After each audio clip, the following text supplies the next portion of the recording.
നമസ്കാരം sir. വ്യവസായിയും നിർമ്മാതാവും ഒക്കെയായ Gokulam ഗോപാലനെ ED ചോദ്യം ചെയ്യുന്നു. ചെന്നൈ, കോഴിക്കോട് ഓഫീസുകളിൽ റെയ്ഡ് നടക്കുന്നു. ഇതിനു പിന്നിൽ എന്തെങ്കിലും രാഷ്ട്രീയമുണ്ടോ?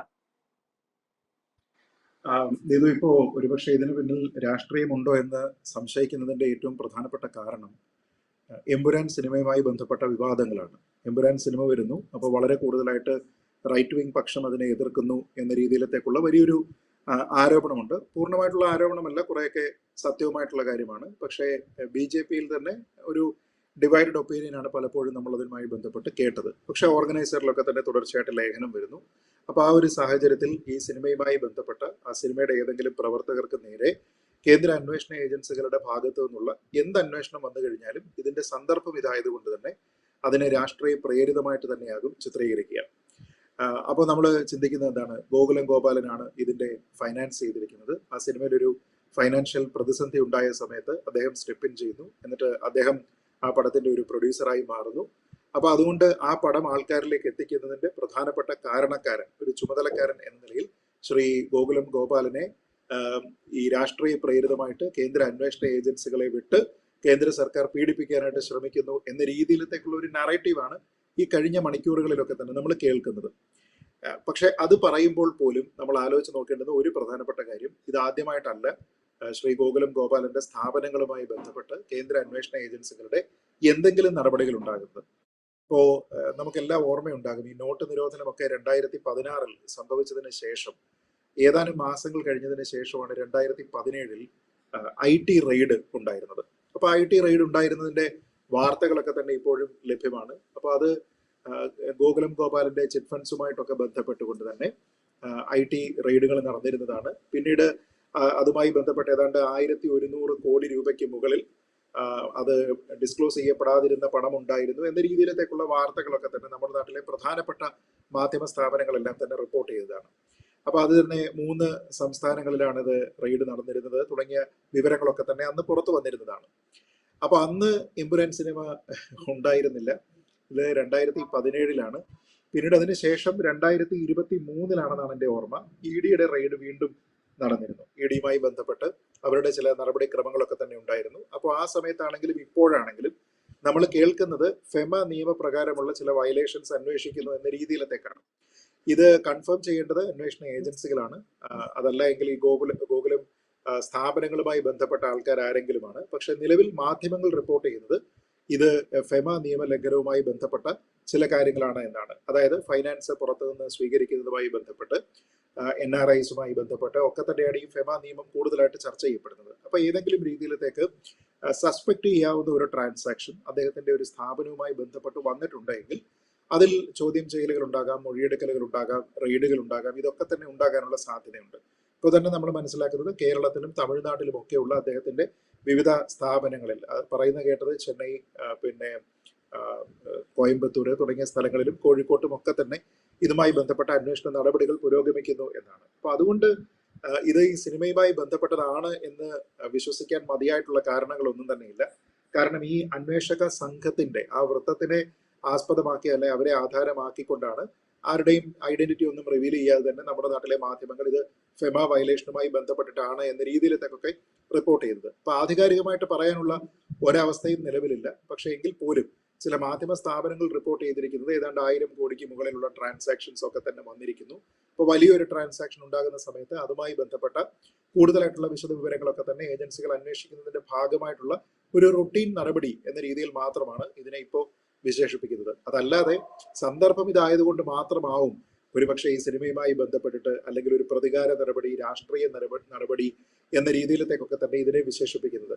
നിലവിൽ അങ്ങനെയുള്ള ഒരു സാഹചര്യം ഉണ്ട് എന്ന് ഞാൻ കരുതുന്നില്ല. പക്ഷേ ടൈമിംഗ് ഒരുപക്ഷെ ആ രീതിയിലത്തേക്കുള്ള കുറേയധികം സംശയങ്ങൾ ജനിപ്പിക്കുന്നതിന് കാരണമായി എന്ന് പറയാം. ഇത് ഒരു കാര്യം മാത്രമാണ് കേട്ടോ. ഇനി പൂർണ്ണമായിട്ടും ഈ എമ്പുരാൻ സിനിമയുമായി ബന്ധപ്പെട്ട് തന്നെയാണ് ഇത് നടക്കുന്നത് എങ്കിൽ ആ സിനിമയ്ക്ക് ഫൈനാൻസ് ചെയ്തിരിക്കുന്ന മറ്റുള്ള ആൾക്കാരുമുണ്ടല്ലോ. ഇപ്പൊ ആശീർവാദ് ഫിലിംസ് ഉണ്ട്, അതല്ലെങ്കിൽ ലൈക്ക പ്രൊഡക്ഷൻസുമായി ബന്ധപ്പെട്ട് അവരുടെ ഫൈനാൻസ് താല്പര്യങ്ങളൊക്കെ തന്നെ നമ്മൾ കണ്ടതാണ്. അങ്ങനെയാണെങ്കിൽ ഇതേ അന്വേഷണ ഏജൻസികൾ ഇതേ കാരണത്താൽ ഇവിടെ എല്ലാം തന്നെ റെയ്ഡ് നടത്തേണ്ടതാണ്. ആ രീതിയിലൊന്നും തന്നെ എന്തെങ്കിലും നടന്നതായിട്ട് നമ്മൾ കാണുന്നില്ല. അപ്പൊ ഇത് 2 അൺറിലേറ്റഡ് സംഭവങ്ങളാണ് എന്നാണ് ഈ ഒരു നിമിഷം നമ്മൾ മനസ്സിലാക്കുന്നത്. അത് തമ്മിൽ എന്തെങ്കിലും ബന്ധമുണ്ട് എന്ന് പറയേണ്ടത് നേരത്തെ പറഞ്ഞതുപോലെ ഗോകുലവുമായി ബന്ധപ്പെട്ട ആൾക്കാരും കൂടുതൽ ആധികാരികമായി പറയേണ്ടത് ഈ അന്വേഷണ ഏജൻസികളുമാണ്. സന്ദർഭം ഇതായതുകൊണ്ട് മാത്രം അതിനെ ആ രീതിയിലത്തേക്ക് കണക്ട് ചെയ്യുകയും കേന്ദ്ര സർക്കാരിന്റെ പ്രതികാര നടപടി ഏജൻസികളെ ഉപയോഗിച്ചുകൊണ്ട് ഒരുപക്ഷെ ആ സിനിമയിൽ തന്നെ കാണുന്ന രീതിയിലത്തേക്ക് ഒരു പ്രതികാര നടപടിയും ഒക്കെ ആയിട്ട് അവർ മുന്നോട്ട് പോകുന്നു എന്നത് ഈ ഘട്ടത്തിൽ ലഭ്യമായ വിവരങ്ങൾ അനുസരിച്ച് അതൊരു അമിത വായനയായി പോകുമെന്നാണ് എനിക്ക് തോന്നുന്നത്.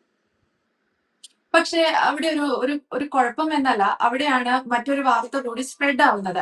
എമ്പുരാൻ റിലീസായതിനു ശേഷം ഗോകുലം മൂവീസിന്റെ അല്ലെങ്കിൽ ഗോകുലം ഗോപാലന്റെ ബിസിനസ് സ്ഥാപനത്തിലേക്ക് ഒരു വലിയ തുക, എത്ര തുക എന്ന് ഒരു മാധ്യമവും വിശേഷിപ്പിച്ചിട്ടില്ല, ഒരു വലിയ തുകയുടെ നിക്ഷേപം വന്നിട്ടുണ്ട്. ആ നിക്ഷേപത്തെ ചുറ്റിപ്പറ്റിയാണ് ചോദ്യങ്ങൾ മുഴുവൻ നടന്നത്. അതിലെന്തെങ്കിലും ഒരു പ്രശ്നം എന്നല്ല, അതിനെ ചുറ്റിപ്പറ്റി എന്ന് പറയുമ്പോൾ എമ്പുരാൻ സിനിമയുടെ നമുക്കറിയാം ഇപ്പോൾ വരുന്ന കണക്കുകളൊക്കെ, ആ രീതിയിൽ ചിന്തിക്കാൻ സാധിക്കുമോ? അല്ല, ഇവിടെ രണ്ട് കാര്യങ്ങളുണ്ട്. ഒന്ന്, സിനിമയ്ക്ക് വേണ്ടിയിട്ടുള്ള ഫൈനാൻസ് അവിടെ ചെയ്തു കഴിഞ്ഞതാണ്. ആ സിനിമ തിയേറ്ററിൽ ഇപ്പോൾ പ്രദർശനം നടന്നുകൊണ്ടിരിക്കുകയാണ്. അപ്പോൾ ആ പ്രൊഡക്ഷനുമായി ബന്ധപ്പെട്ട് ഉള്ള സാമ്പത്തിക പ്രതിസന്ധി ഒന്നും ഇതിനൊരു കാരണമാണ് എന്ന് ഈ ഘട്ടത്തിൽ കരുതാനായിട്ട് കഴിയില്ല. അങ്ങനെ കരുതണമെങ്കിൽ ഈ ഏജൻസികളുടെ ഭാഗത്ത് നിന്ന് അതുമായി ബന്ധപ്പെട്ട് എന്തെങ്കിലും തരത്തിലുള്ള വിശദീകരണം ഉണ്ടാകണം. അപ്പൊ അത് നിലവിലുണ്ട് എന്ന് എനിക്ക് തോന്നുന്നില്ല. ഏതെങ്കിലും ഒരു പ്രതിസന്ധി ഘട്ടത്തിൽ സിനിമയ്ക്ക് പണം ഇൻവെസ്റ്റ് ചെയ്യാൻ കഴിയാതെ നിൽക്കുന്ന സമയത്ത് ഇങ്ങനെ ഒരു ട്രാൻസാക്ഷൻ വന്നു എന്ന രീതിയിലത്തേക്കുള്ള ഒരു സന്ദർഭം നമ്മൾ കാണുന്നില്ല എന്നുള്ളത് ഞാൻ പറഞ്ഞത് അതുകൊണ്ടാണ്. ഇനി രണ്ടാമത്, ഇതൊരു ട്രാൻസാക്ഷൻ നടന്നതുമായി ബന്ധപ്പെട്ട് ഇതൊക്കെ തന്നെ വാർത്തകളാണ്.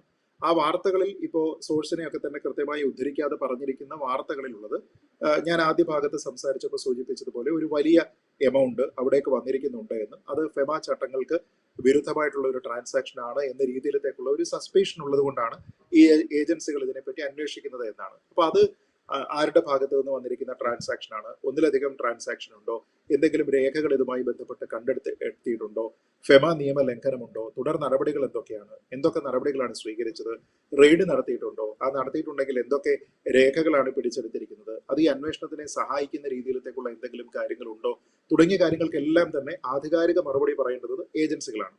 സാധാരണഗതിയിൽ നമ്മൾ കാണുന്നത് തന്നെ ഇത്തരത്തിൽ ED പോലെയുള്ള NIA പോലെയുള്ള ഏജൻസികളൊക്കെ തന്നെ അവരുടെ ഒരു റെയ്ഡൊക്കെ നടക്കുന്ന സമയത്ത് അവരുടേതായിട്ടുള്ള സോഷ്യൽ മീഡിയ ഹാൻഡിലുകളിൽ കൂടി അതിന്റെ വിശദ വിവരങ്ങളൊക്കെ തന്നെ ഒത്തിരി ഡീറ്റെയിൽഡ് ആയിട്ടല്ല എങ്കിലും പൊതുജന താല്പര്യാർത്ഥം ഇന്ന കാര്യങ്ങളാണ് സംഭവിച്ചത് എന്നതിനെ കുറിച്ച് വിശദീകരിക്കാറുണ്ട്. ഏതാണ്ട് എല്ലാ കേന്ദ്ര ഏജൻസികളും അതേ രീതിയിൽ തന്നെയാണ് പെരുമാറാറുള്ളത്. അപ്പൊ അങ്ങനെയുള്ള ഒരു വിശദീകരണം ഈ വിഷയത്തിൽ ഉണ്ടാകേണ്ടതാണ്. ഇനി ഈ പറയുന്നത് പോലെയുള്ള ഒരു ട്രാൻസാക്ഷൻ ആണെന്ന് തന്നെ കരുതിക്കൊള്ളും. അങ്ങനെയുള്ള ട്രാൻസാക്ഷൻ ആണെങ്കിൽ തന്നെ അത് ഈ സിനിമയുമായി ബന്ധപ്പെട്ടതാണ് എന്ന് കേവലം ഊഹത്തിന് അപ്പുറത്തേക്ക് ആധികാരികമായിട്ടുള്ള ഇൻഫർമേഷൻ ഉണ്ടെങ്കിൽ മാത്രമേ അതിനെ ഈ സിനിമയുമായിട്ട് റിമോട്ടായിട്ട് പോലും ബന്ധിപ്പിക്കാനായിട്ട് സാധിക്കുകയുള്ളൂ. അപ്പൊ നിലവിലത്തെ സാഹചര്യത്തിൽ അതുകൊണ്ടാണ് ഞാൻ പറഞ്ഞത്, അദ്ദേഹം ഒരു ബിസിനസ്സുകാരനാണ്. മുൻപും ഇത്തരത്തിലുള്ള high amount, high stakes business നടത്തുന്ന ആൾക്കാരെ സംബന്ധിച്ചിടത്തോളം അവരുടെ ട്രാൻസാക്ഷൻസിലൊക്കെ തന്നെ കേന്ദ്ര ഏജൻസികളുടെ അന്വേഷണങ്ങളൊക്കെ ഉണ്ടാകാനുള്ള സാധ്യത വളരെ കൂടുതലാണ്. അപ്പൊ അതിനെ ഈ ഒരു ഫിലിം പ്രൊഡ്യൂസ് ചെയ്തതിന്റെ ഭാഗമായിട്ട് നിലവിലുള്ള രാഷ്ട്രീയമായിട്ടുള്ള ആരോപണങ്ങളുടെ, വിവാദങ്ങളുടെ ഒക്കെ പശ്ചാത്തലത്തിൽ വായിക്കുന്നത് കൊണ്ടാണ് നമ്മൾ ഒരുപക്ഷെ ഇതെല്ലാം തന്നെ ഇന്റർലിങ്ക്ഡ് ആണോ എന്ന് സംശയിക്കുന്നത്. പക്ഷെ ഞാൻ ആദ്യം പറഞ്ഞതുപോലെ നിലവിൽ അങ്ങനെ സംശയിക്കാൻ പര്യാപ്തമായ രീതിയിലത്തേക്കുള്ള സാഹചര്യങ്ങൾ ഉണ്ട് എന്ന് ഞാൻ കരുതുന്നില്ല. അതുകൊണ്ട് ഇതിൽ കൂടുതലായിട്ടുള്ള വിശദീകരണം ഈ രണ്ട് ഭാഗത്തു നിന്നും ഉണ്ടാകേണ്ടതാണ്. ഏറ്റവും പ്രധാനമായിട്ട് അത് ഉണ്ടാകേണ്ടത് ഏജൻസികളുടെ ഭാഗത്തു നിന്ന് തന്നെയാണ്. അത് കൃത്യമായിട്ട് വന്നിട്ടില്ല എങ്കിൽ ഈ രീതിയിലത്തേക്കുള്ള കുറേയധികം കാര്യങ്ങൾ റൂമർ എന്ന നിലയ്ക്ക് സ്പ്രെഡ് ആകും. അത് റൂമർ അല്ല, സത്യാവസ്ഥ ഇന്നതാണ് എന്ന് പറയേണ്ടതിന്റെ ഉത്തരവാദിത്വം സിനിമയുടെ പശ്ചാത്തലത്തിലല്ല, പക്ഷേ അങ്ങനെ ഒരു റെയ്ഡ് നടത്തുകയും അത് വാർത്തയാവുകയും ചെയ്ത സാഹചര്യത്തിൽ വിശദീകരിക്കേണ്ടത് കേന്ദ്ര അന്വേഷണ ഏജൻസികളാണെന്നാണ് ഞാൻ മനസ്സിലാക്കുന്നത്.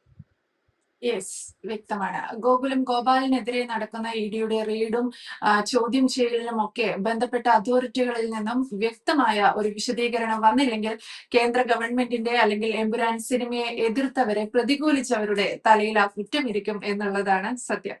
Thank you sir. കൂടുതൽ വാർത്തകളും വിശേഷങ്ങളും നിങ്ങളിലേക്ക് എത്താൻ ABC മലയാളം സബ്സ്ക്രൈബ് ചെയ്യുക, ബെൽ ബട്ടണും അമർത്തുക.